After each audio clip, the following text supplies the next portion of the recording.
Imagine you are standing in a quiet preschool in the heart of Tokyo.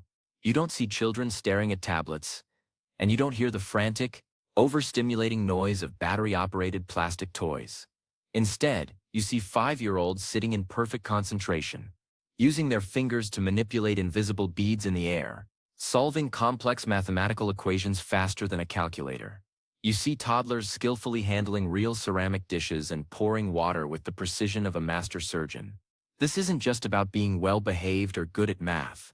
This is the result of a legendary science-backed approach to neurodevelopment that Japan has perfected over centuries. While the rest of the world is obsessed with high-tech educational apps and competitive tiger parenting, the Japanese have quietly discovered that the secret to a high-functioning, resilient, and brilliant brain lies in the connection between the fingertips, the gut, and a very specific type of environmental friction. Today, we are pulling back the curtain on the Japanese way to build strong brains early. We are going beyond the surface-level cultural stereotypes to look at the actual neuroscience of Yoji Kyoiku and how you can implement these exact pillars in your own home to give your child a cognitive foundation that will last a lifetime. This is about building a brain that doesn't just store information, but one that masters it. To understand why the Japanese method is so effective, we first have to look at the concept of the plasticity window. In many Western cultures, we often think of the brain as a container that we need to fill with facts. But in Japanese developmental science, the child's brain is seen as a garden of connections. Between birth and age 6, the brain is undergoing a process called synaptogenesis, at a rate that will never be matched again. Every single experience is literally carving a physical path through the neural tissue. The Japanese method focuses on 3 core pillars that align perfectly with modern neurology: the dexterity loop, sensory independence, and the Omoyari emotional circuit. If you understand these 3, you can unlock a level of focus and intelligence in your child that most people think is only possible through expensive private tutoring. Let us jump into the first pillar, the dexterity loop. There is a famous saying in Japan that the hands are the external brain. If you look at a neurological map called the homunculus, you will see that a massive portion of the brain's motor and sensory cortex is dedicated specifically to the hands and fingers. In Japan, they capitalize on this through chiteki or intellectual finger play. This starts with something as simple as origami and kirigami. While some parents see paper folding as just a fun craft, Japanese educators see it as a high-intensity workout for the prefrontal cortex.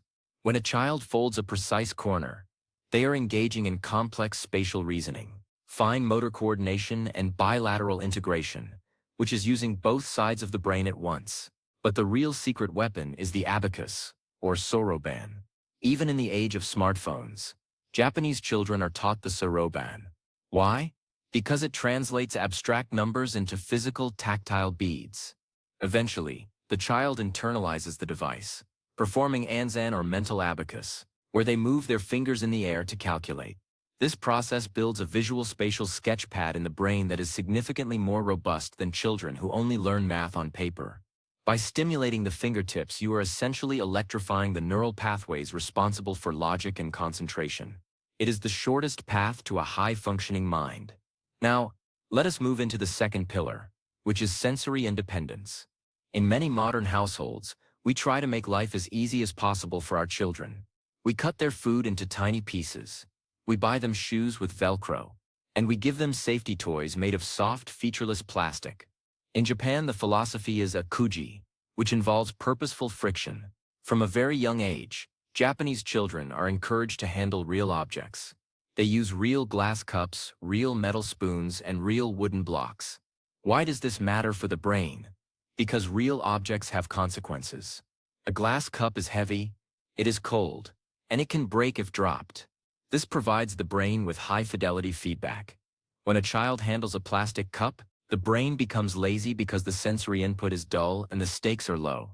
When they handle glass, the brain enters a state of hyper-awareness. This builds the sensory processing system. Every time a child buttons their own shirt, a task often replaced by easier fasteners elsewhere, they are performing a multi-step cognitive sequence that strengthens the executive function of the brain.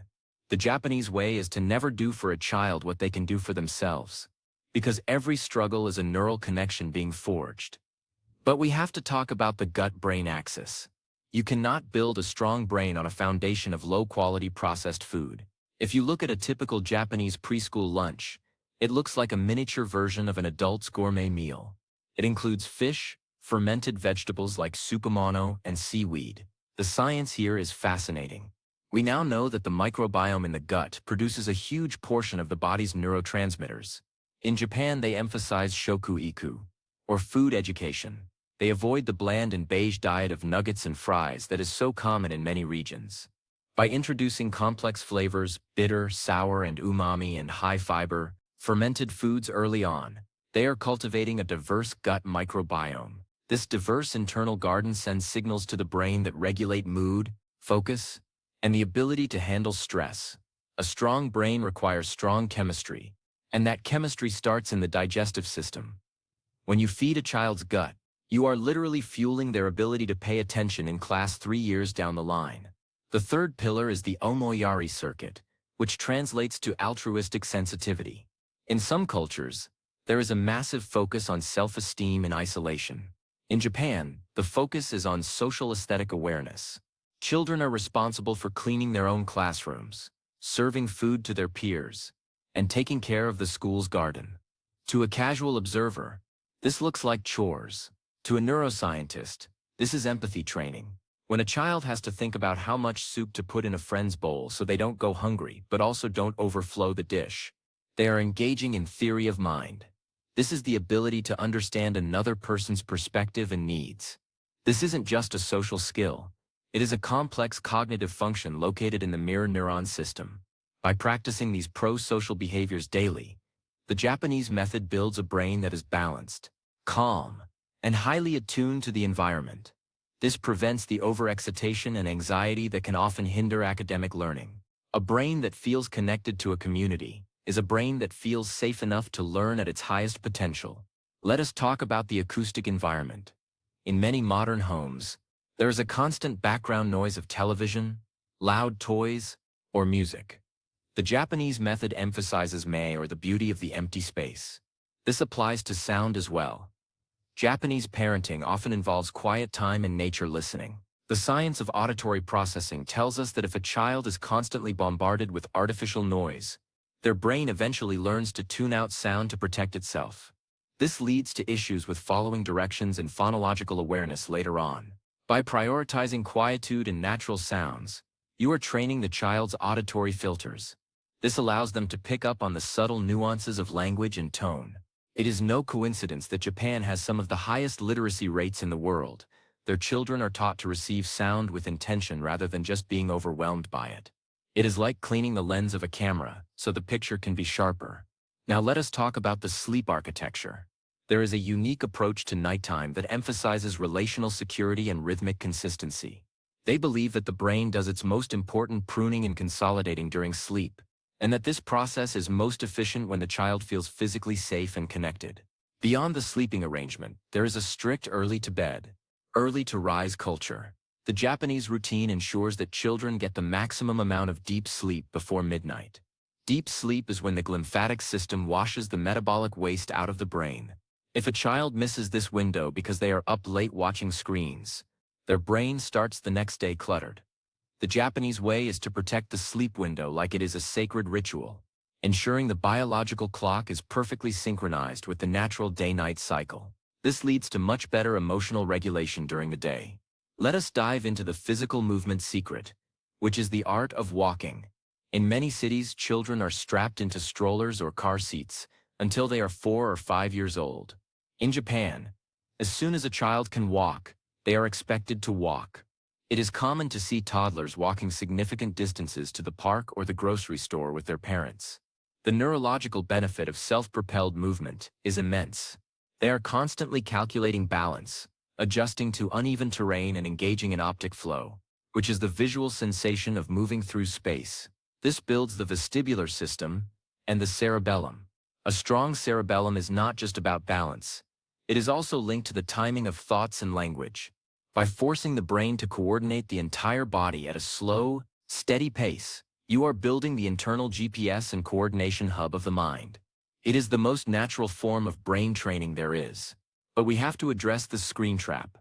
Japan is the land of technology.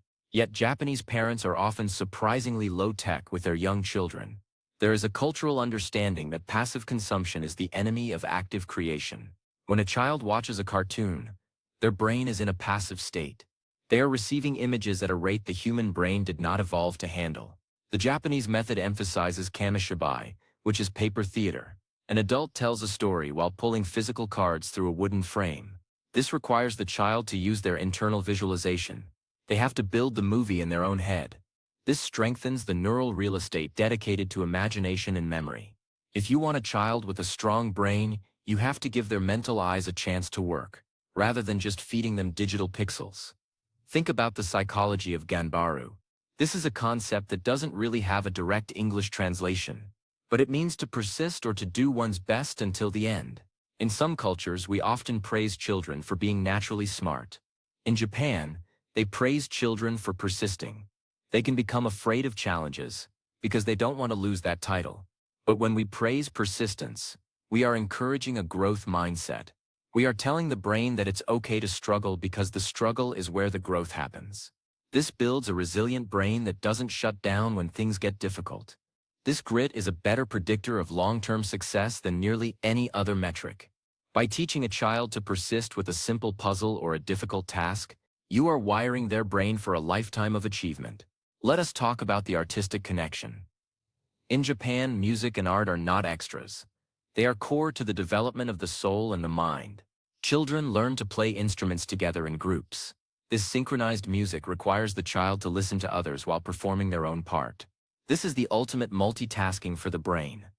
It requires temporal processing and auditory motor integration. At the same time, calligraphy or shodo is taught to develop spatial proportion and pressure sensitivity.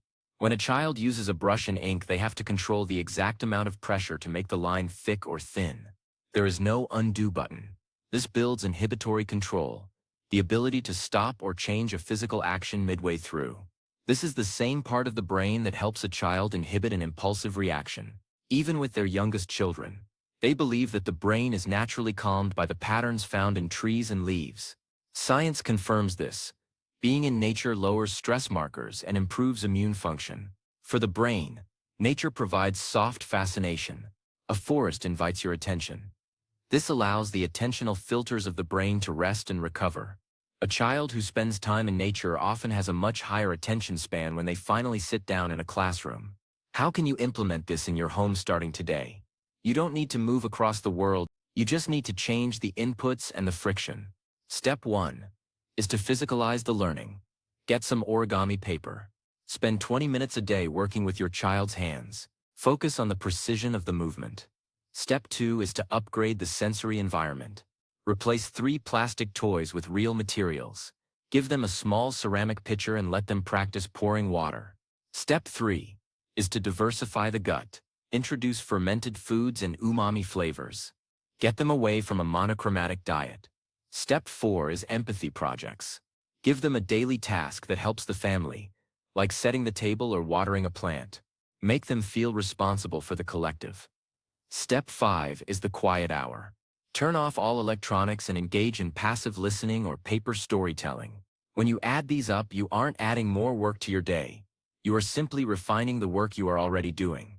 You are moving from managing a child to cultivating a brain. The Japanese method is a long game. You won't see the results in a week.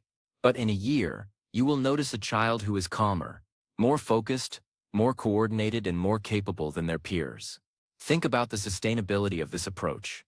Apps and toys go out of style. The latest parenting trend will change by next year. But the laws of neurobiology are eternal. The connection between the hand and the brain hasn't changed in 50,000 years. The requirement for restorative sleep and good nutrition hasn't changed. By following these principles, you are aligning your parenting with the natural blueprint of the human mind. There is a sense of calm confidence that comes from this method. You aren't constantly worried about whether your child is ahead or behind. You know that you are building a robust engine. A scientist or an entrepreneur, they will have the cognitive hardware to excel. They will have the logic, the precision, the chemistry, and the emotional intelligence. Let us look at the language acquisition secret. Japanese parents often speak to their children in high-complexity language. They don't just use simple baby talk. They use polite forms and descriptive terms. This exposes the child to a rich vocabulary early on. Research shows that children from language-rich homes have a massive advantage. But the Japanese take it further by linking language to ritual. Before eating, they say a phrase to gratefully receive. They acknowledge the feast. This links language to gratitude and mindfulness. It trains the brain to use language not just for getting what I want, but for connecting to the world. What about the power of the to-do list? Even young Japanese children often have a schedule that they help create. This is not about being busy. It is about temporal mapping. When a child knows that first we do A, then we do B, they are building their executive function. They are learning to plan and anticipate. This reduces transition anxiety. A child who understands the flow of time is a child who is in control of their own brain. You can do this at home with a simple picture schedule on the fridge. In Japan, there is a concept called shitsuke, which is often translated as discipline, but it actually means training or polishing. Think of your child's brain like a rough diamond.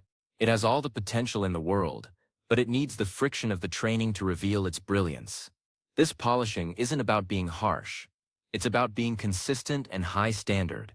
When you expect a child to put their shoes neatly by the door, you aren't being a dictator. You are polishing their attention to detail. The Japanese method also emphasizes multi-generational connection. It is very common for grandparents to be involved in the daily play of the child. This exposes the child to slower and more deliberate interactions. Grandparents often share traditional stories and old-fashioned games that require patience. This cross-generational bridge builds social complexity in the brain. It teaches the child that there are different rhythms to life. Consider the aesthetic sense. Japanese environments are often designed with balance and harmony in mind. They believe that a cluttered environment leads to a cluttered mind.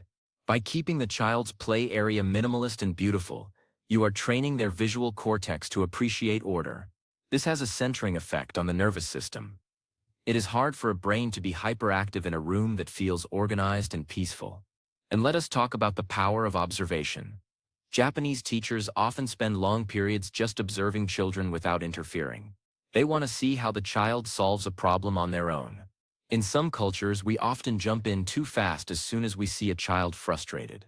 But frustration is the fuel of neuroplasticity. It releases chemicals that signal that something important is happening and to pay attention.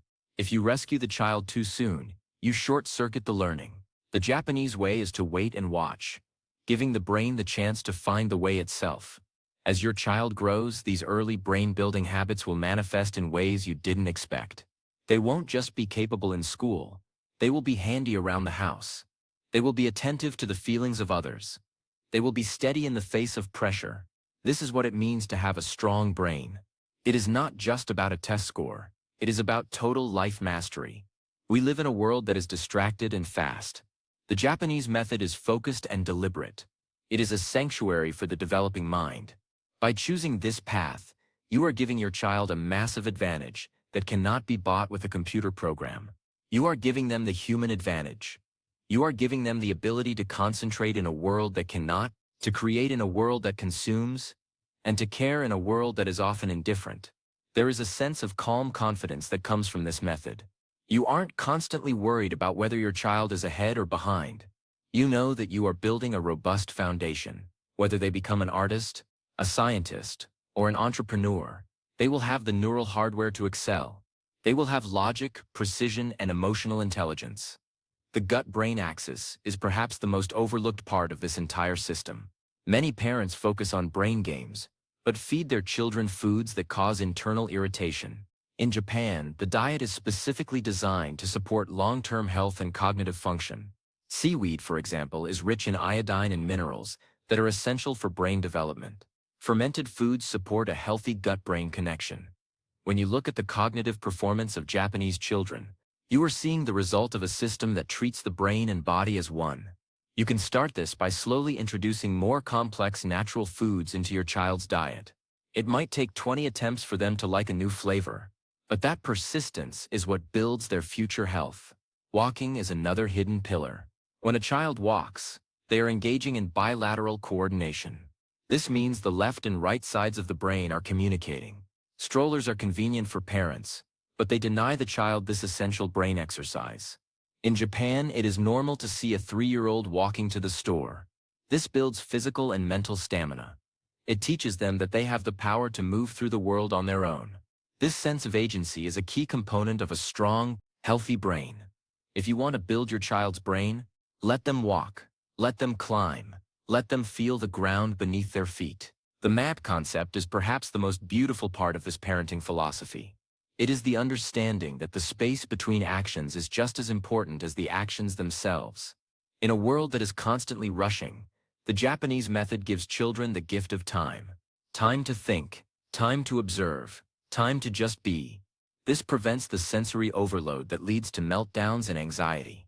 By creating match in your home, you are giving your child's brain the space it needs to process and grow. It might be 15 minutes of quiet time after school, or a silent walk in the park. This stillness is where the most profound neural growth occurs. Think about the dexterity of a child who has been using chopsticks and folding origami since they were 3.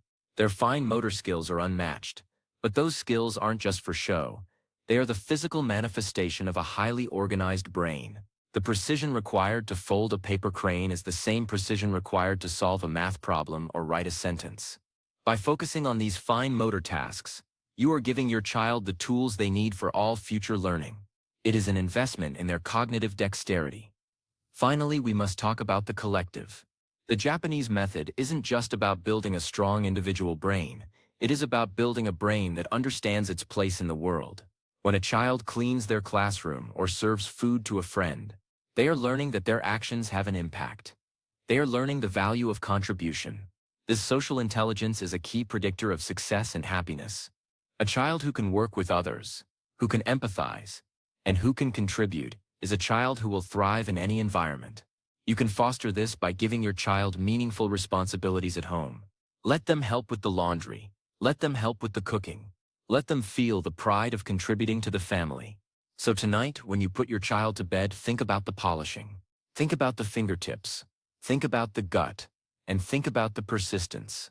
You are the gardener of their most valuable asset. The Japanese way is now your way. Use it with patience, use it with love, and use it with the knowledge that you are building something that will last for generations. The brain is a marvel of engineering, but it needs the right inputs. You have the instructions now. You have the secrets from across the ocean that are backed by the latest research. It is a universal truth of human development. Start small. Pick one pillar and implement it tomorrow. Watch how your child responds. You might notice that they are more engaged with the real world than the digital world. That is a victory. You might notice they try again instead of giving up. That is a victory. You might notice them noticing a small flower or a friend's sad face. That is the ultimate victory. Strong brains aren't born. They are built. And you are the master architect. Use the logic, the precision, and the heart. The future of your child's cognitive world is in your hands. Literally, keep those hands busy, keep that gut healthy, and keep that sleep sacred. The journey of early brain building is the most rewarding job you will ever have. It is a collaborative project between you, your child, and the millions of neurons that are waiting to be connected. The Japanese way is a blueprint for brilliance. Now, go and build something beautiful. Take a deep breath. Look at your child's hands. Think of the infinite potential resting in those 10 fingers. They are ready to fold, to count, to clean, and to care. Give them the opportunity to do so. Give them the Japanese edge. As we wrap up this exploration of neurodevelopment, remember that early is the operative word. Every day counts. Every persistence counts. You are wiring the future. Keep the standards high and the atmosphere calm. You have got the knowledge, you have got the tools, and you have got the wisdom on your side. Safe travels on your parenting journey, and may your home be a garden where strong, brilliant, and kind brains bloom every single day. See you at the finish line of childhood, where your child will stand strong, smart, and ready for anything. The path is clear, the science is solid, and the results will be life-changing. Go forth and cultivate the brilliance that already exists inside your child. It is the greatest gift you can ever give them. And it starts with the simple things you do every single morning. Remember that you are your child's first and most important teacher. The environment you create at home is the foundation for everything they will achieve in life. By incorporating the Japanese way, you are giving them a head start that will last a lifetime. Do not be afraid of a little friction or a little struggle. That is where the growth happens. Embrace the quiet moments, the may and the persistence of Ganbaru. And with your guidance, they will reach their full potential. The journey starts now. And every meal shared is an opportunity to build a stronger brain. Stay focused on the big picture, and the small steps will take care of themselves. You have the power to change your child's future, one neural connection at a time. As you begin to implement these changes, you may find that your own brain starts to feel stronger and more focused as well. The act of teaching patience, empathy, and dexterity is a learning experience for the parent just as much as it is for the child. You are growing together. This is the beauty of the Japanese approach. It is about the family as a unit, each member supporting and elevating the others. Let your home be a place of discovery and growth. Let it be a place where challenges are met with persistence and successes are celebrated with gratitude. Think of the long-term impact of these simple daily habits. In 20 years, your child will not remember the plastic toys they played with, but they will carry the cognitive strength and emotional resilience you are building today. They will have the ability to focus in a world of distractions. They will have the empathy to lead and connect with others. They will have the dexterity to create and innovate. This is the legacy of the Japanese way. It is a gift of potential, wrapped in the simple actions of daily life. Keep going, keep exploring, and keep believing in your child's incredible ability to learn and grow. You are doing the most important work in the world. The science supports you, the tradition guides you, and your love fuels you. You are building a leader, a thinker, and a compassionate human being. The results will be seen in every word they speak, every problem they solve, and every kind act they perform. The Japanese way is more than just a set of techniques. It is a way of seeing the world and your child's place in it. Embrace it fully, and watch as your child's brain becomes the strong, resilient, and brilliant miracle it was always meant to be. As the sun sets and another day ends, take a moment to reflect on the progress you have made. Every small step is a victory. Every moment of persistence is a brick in the foundation of their future. You are the architect, the gardener, and the guide. The path ahead is full of possibilities. Trust in the process, trust in the science, and most importantly, trust in your child. Together you will build something extraordinary. The Japanese way is just the beginning. The future belongs to those who build it today, one neural connection at a time. The world is waiting for the strong, brilliant brain you are helping to cultivate. Go forward with confidence and joy, knowing that you are giving your child the ultimate advantage. The advantage of a strong brain, a kind heart, and a persistent spirit. This is the greatest legacy any parent can leave. The journey is long, but every step is worth it. For your child, for their future, and for the world they will one day lead. Keep building, keep growing, and keep believing. The Japanese way is your path to parenting success. Safe travels on this incredible adventure.